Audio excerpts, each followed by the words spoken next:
ഞാനതിൽ നിന്ന് കൈ കഴുകി ഓടാൻ തയ്യാറല്ല. ഈ വാങ്ങിയ ആളുകൾക്ക് വാഹനം വേണ്ടവർക്ക് വാഹനമാണെങ്കിലും സാവകാശം ഉണ്ടെങ്കിൽ അതാണെങ്കിലും പൈസയാണെങ്കിലും പൈസ ഞങ്ങൾ തിരിച്ചു കൊടുക്കുന്ന സംവിധാനം ഇന്നും ഞങ്ങൾ തുടരുകയാണ്. ഞങ്ങളുടെ സൊസൈറ്റി നല്ല കേപ്പബിളായിട്ടുള്ള സൊസൈറ്റിയാണ്. 10-12 വർഷത്തെ പാരമ്പര്യമുള്ള സൊസൈറ്റിയാണ്. ആ രീതിയിലാണ് അതിന് മുന്നോട്ട് പോകുന്നത്. അതിനുവേണ്ടി നിങ്ങൾ ദൃശ്യ മാധ്യമ പ്രവർത്തകരുടെ സത്യസന്ധമായ സമീപനവും നിലപാടുകളും പ്രത്യേകം പ്രശംസിക്കാൻ ഞാൻ ഈ അവസരം ഉപയോഗിക്കുകയാണ്. പത്രസമ്മേളനം നടത്താനുള്ള കാരണം അറിഞ്ഞറിയാതെ അതിൻ്റെ ഇടയിൽ കൂടിയൊക്കെ നമ്മുടെ പേര് വരുമ്പോൾ ഈ ഫ്ലാറ്റിൽ പോയി പെട്ടെന്ന് കേൾക്കുമ്പോൾ സാധാരണക്കാരൻ ഞെട്ടും. ഇതെന്താണ് സംഭവം? ഇയാളുടെ ചില ചാനലുകാരുടെ രസത്തിന് കൊടുക്കുക നിത്യ സന്ദർശകനായിരുന്നു. എനിക്ക് പരിപാടിയില്ല, ഞാൻ പാർട്ടിയുടെ സംസ്ഥാന നേതാവല്ലേ. എൻ്റെ വീട്ടിൽ പോലും ഞാൻ മാസത്തിൽ 10 ദിവസം ഉണ്ടാവാറില്ല. അപ്പോൾ അതിനെ സംബന്ധിച്ചിടത്തോളം നമ്മളുടെ പണം അവിടെ ഉണ്ട്, നമ്മുടെ വാഹനം ആവശ്യമുണ്ട്, അതിലൊക്കെ നമ്മൾ ഇടപെടണം. ഞാൻ ഒരു മിനിറ്റ് ഞാൻ ഒരു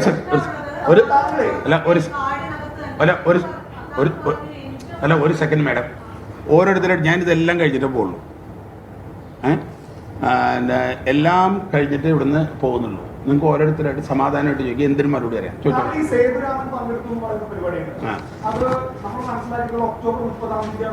ഒക്ടോബർ 30.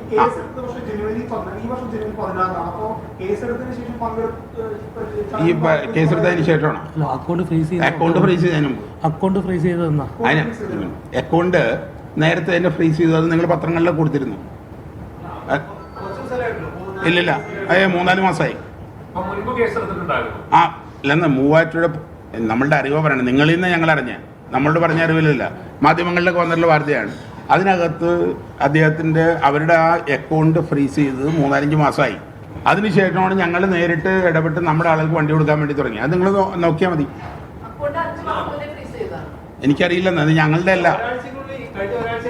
ഇല്ലില്ല, അല്ലല്ല, അത് നിങ്ങളപ്പോൾ അന്വേഷണാത്മകമായി ഓരോരുത്തരും പറയാം പ്ലീസ്. നിങ്ങൾ അന്വേഷണാത്മകമായ പത്രപ്രവർത്തനം നടത്തണ്ടേ? നിങ്ങൾ തന്നെ പത്രങ്ങളിൽ വന്ന വാർത്തയാണ്. ഇതെന്നാ ഫ്രീസ് ചെയ്ത് ഡേറ്റ് എന്നോട് ചോദിച്ചാറിയില്ല. ഫ്രീസ് ചെയ്തിട്ട് കുറേ നാളായി.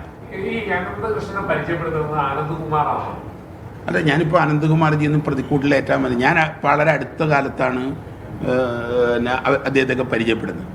എനിക്ക് 20 കൊല്ലമായിട്ട് സായിഗ്രാമിൻ്റെ ചെയർമാൻ അനന്തകുമാർജിയെ പരിചയമുണ്ട്, വലിയ ബഹുമാനമുണ്ട്. അവരുടെ സമൂഹത്തിൽ ഒരു 5 എണ്ണത്തിന് ഞാൻ പങ്കെടുത്തിട്ടുണ്ട്. നിത്യേന ആയിരക്കണക്കിന് ആളുകൾക്ക് അന്നദാനം നടത്തുന്ന ആളാണ്. അദ്ദേഹമാണ് പരിചയപ്പെടുന്നത്. അദ്ദേഹം കോൺഫെഡറേഷൻ ചെയർമാനായിരുന്നു. അല്ലല്ല, അങ്ങനെയല്ല. ഇപ്പോൾ സംസാരിക്കുന്ന സമയത്ത് അന്ന് എല്ലാ സ്ഥലത്തും ഇത് വന്നു കഴിഞ്ഞു. ഞാനീ പറയുന്നത് ഞങ്ങൾ ഇറങ്ങുന്നതിന് മുമ്പ് നാട്ടിലിത് വന്നു കഴിഞ്ഞു.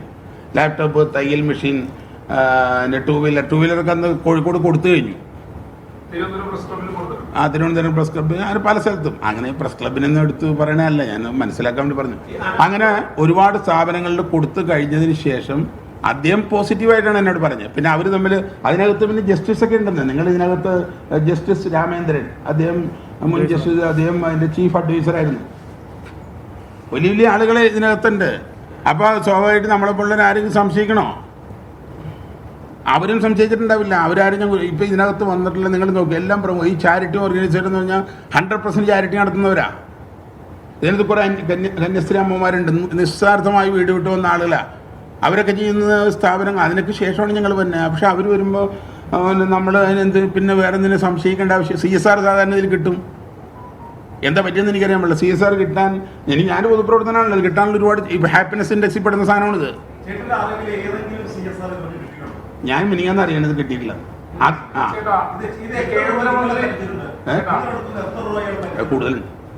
കൂടുതലുണ്ട്.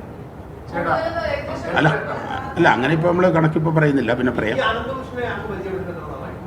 എനിക്ക് തോന്നുന്നു ഈ സമയത്ത് മാർച്ചിലോ, ഈ മാർച്ചിലൊരു ദിവസം എൻ്റെ അടുത്തേക്ക് ഈ മറ്റേ അദ്ദേഹം പറഞ്ഞിട്ട് വരിക ചെയ്ത് എൻ രാധാകൃഷ്ണൻ വാദിക്കുന്നത് സൈൻ എന്ന അദ്ദേഹത്തിന്റെ സൊസൈറ്റിയും ഓഫർ തട്ടിപ്പിലെ ഇരയാണ് എന്നാണ്. സാമ്പത്തിക നേട്ടമുണ്ടാക്കുകയോ തട്ടിപ്പ് നടത്തുകയോ ചെയ്തിട്ടില്ല എന്നും അദ്ദേഹം പറയും.